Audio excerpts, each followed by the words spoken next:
I died for the first time on the 18th of August, 2006. It wasn't a particularly pleasant death, nor was it one that I expected. It was simply the random act of violence that destroyed my life, and it came out of nowhere. We were just relaxing at the pub, enjoying a few drinks after a busy day at work. It was my turn to buy a round of drinks, so I was trying to get the attention of the bartender. I felt someone punch me in the side. At first I thought someone had just hit me, then I felt the warmth and the rapid stream of blood pouring down my shirt. I realized then and there that I had actually gotten stabbed. As far as I can remember, it wasn't even painful. Still, my legs gave out under me and I collapsed to the floor. Even then, I worried more about ruining my expensive suit, ignoring the fact that I might be dying. Oncoming death is funny like that. Everyone thinks they're the exception, that they'll get out from whatever horrible situation the universe has thrust upon them. At least that's what I thought, as the life drained from my body. The world around me just faded to black, and before I knew it, I just died. And then there was the void. At first it was little more than darkness, only broken by the weird shapes and colors in the distance. As I regained a sense of surroundings, I was dragged towards a new world, one without pain, suffering, or death. All there was were people on a journey to a different destination. Whether they had all died like myself, or if they weren't even born yet, I didn't know.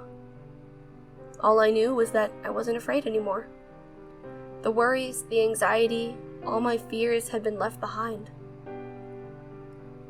A light appeared in the distance, endlessly far away. I knew that would be my final destination, my final purpose in the brief life I'd led. Unfortunately, I never managed to get that far. I was jolted awake in my own bed, soaking wet from sweat and shaking like a maniac. My hand reflectively clutched my side to cover up the wound I sustained, but it wasn't there anymore.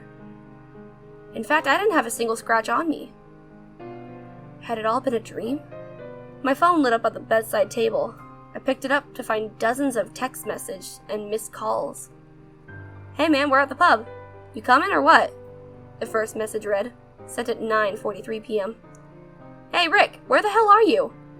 The second message read, sent at 10:23 p.m. Then there were a couple of phone calls and another message. "I guess you fell asleep, or maybe you're getting lucky?" "Whatever, I'll drink another shot in your honor. Happy birthday, Rick." Then I had over 20 phone calls and a singular message that sent shivers down my spine. "For fuck's sake, pick up the damn phone! Something happened to Danny!" I immediately called back. My fingers were trembling both from anticipation and from the memory of what had happened only a night ago.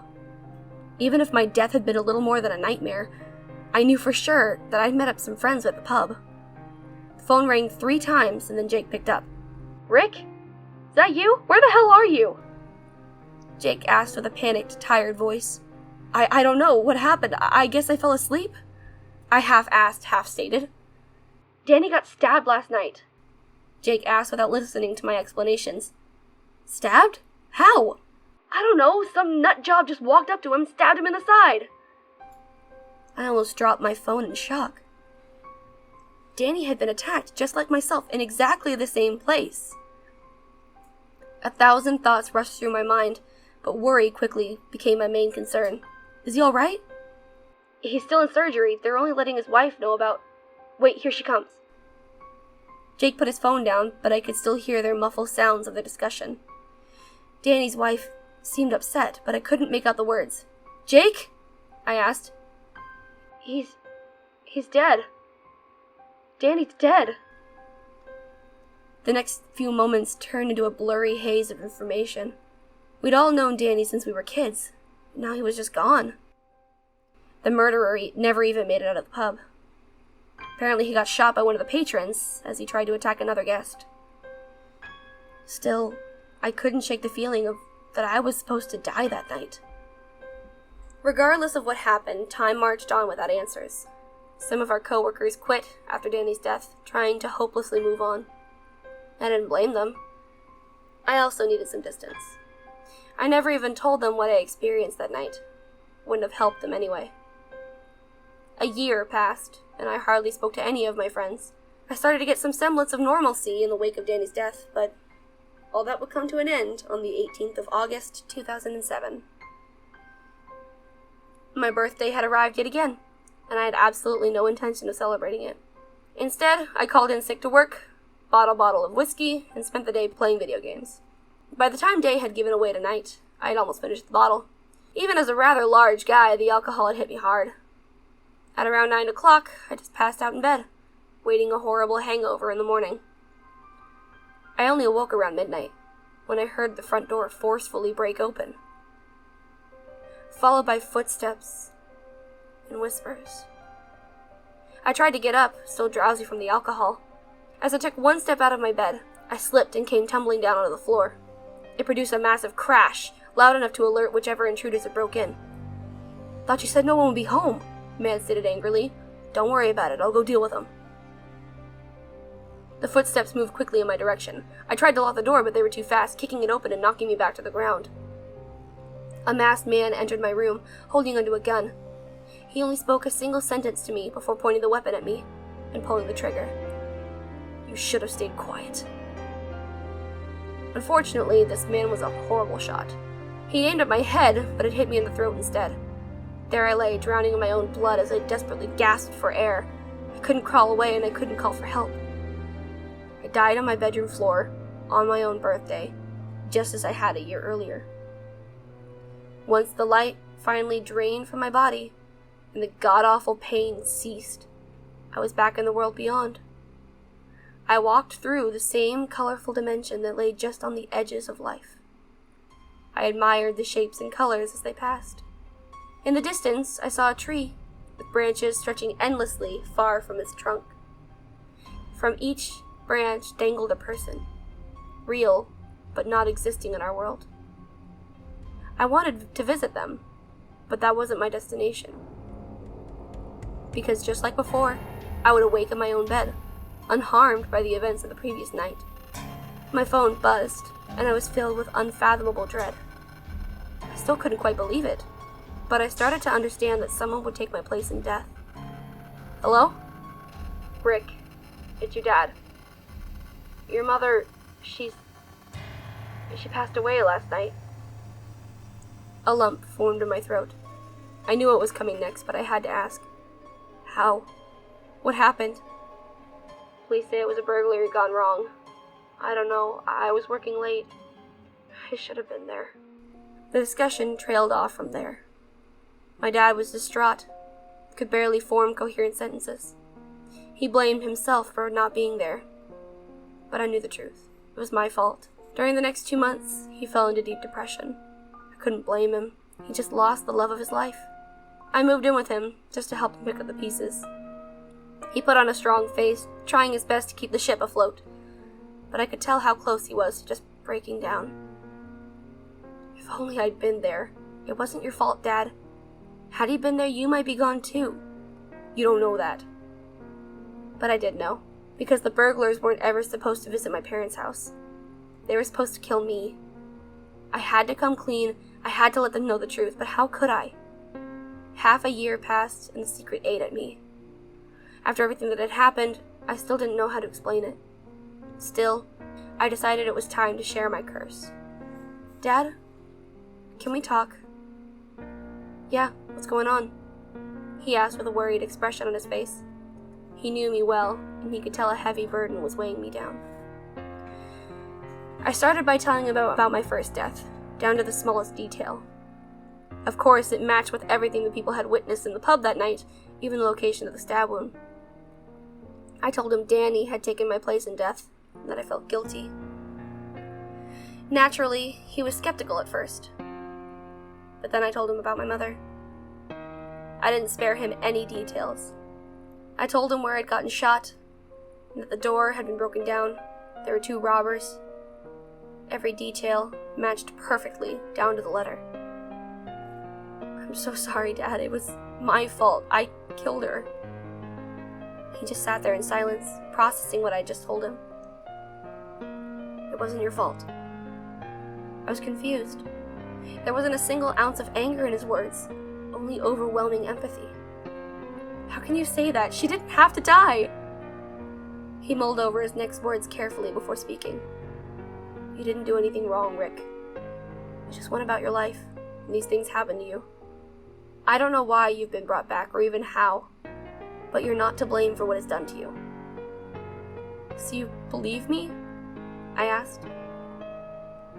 He nodded and embraced me in a hug. Suddenly, I wasn't alone in the world anymore. Someone knew what was happening to me.